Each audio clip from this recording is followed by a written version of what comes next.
আসসালামু আলাইকুম, বর্ণাস কিচেনে আপনাদের সবাইকে স্বাগত। আজকে আমি তৈরি করব রসুনের বড়া।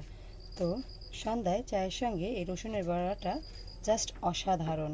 তো আমার বড়া তৈরি করতে আমি আগে থেকে ভিজিয়ে রেখেছিলাম সুজি, 1 কাপ সুজি ভিজিয়ে রেখেছিলাম, আর 2টা কাঁচামরিচ আর একটা রসুন কুচিয়ে নিয়েছি।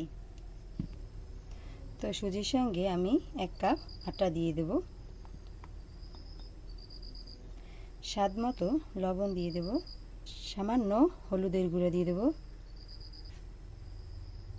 আর দিয়ে দেব ধনিয়ার গুঁড়া। তো দিয়ে দেব পেঁয়াজ কুচি, কাঁচামরিচ কুচি আর রসুন কুচি, আর দিয়ে দেব একটা ডিম। একদম ঘরোয়া মশলা দিয়ে এই রসুন পিঠাটা তৈরি করে সবাইকে খাওয়াতে পারবেন। তো ভালোভাবে মেখে নেব। এই বড়ার খামিটা একটু শক্ত শক্ত মেখে নিতে হবে, তা না হলে মুচমুচে হবে না।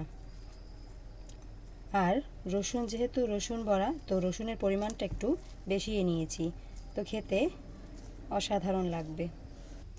তো আটা আর সুজির খামিটা মাখা হয়ে গেছে, এরকম শক্ত টাইপের হবে। তো ভেজে নেব। তো কড়াইতে তেল দিয়ে দিয়েছি, এবার ভেজে নেব।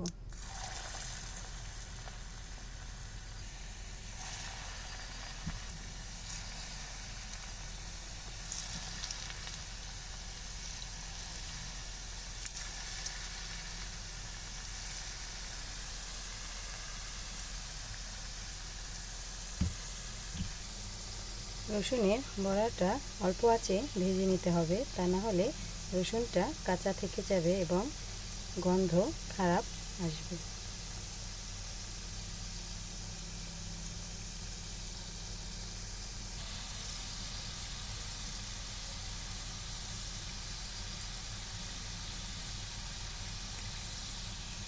ভাজা আমার প্রায় হয়ে এসেছে, একটু লাল লাল করে ভেজে নেব। একটু না, একটু কড়া করেই ভেজে নেব, খেতে তাহলে ভালো লাগবে। 4-5টা সমানভাবে ভেজে নেব।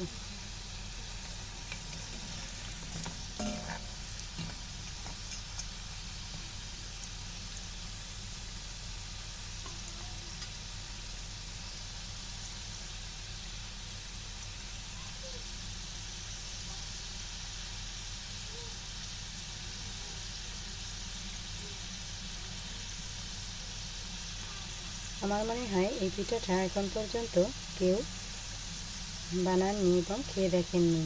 তো বাসায় ট্রাই করবেন, ইনশাল্লাহ ভালো লাগবে। আর বাচ্চাদের খাওয়াতে হলে ঝাল ছাড়াই বানিয়ে নিতে পারবেন। তো এই পিঠাটা একটু বেশি ঝাল ঝাল হবে। তো শুধুও খাওয়া যায়, আবার চায়ের সঙ্গেও খেতে পারবেন।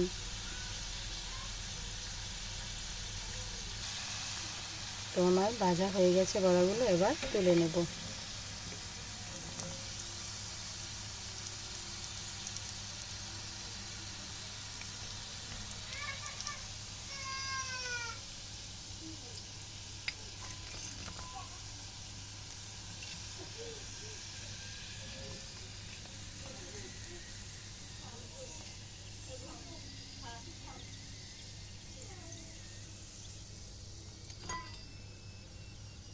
আমার রেডি হয়ে গেছে রসুন বড়া।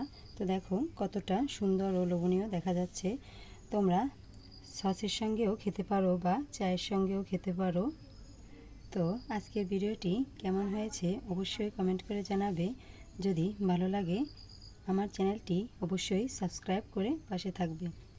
আজ এ পর্যন্তই, পরবর্তী ভিডিওতে আবার দেখা হচ্ছে। Bye bye.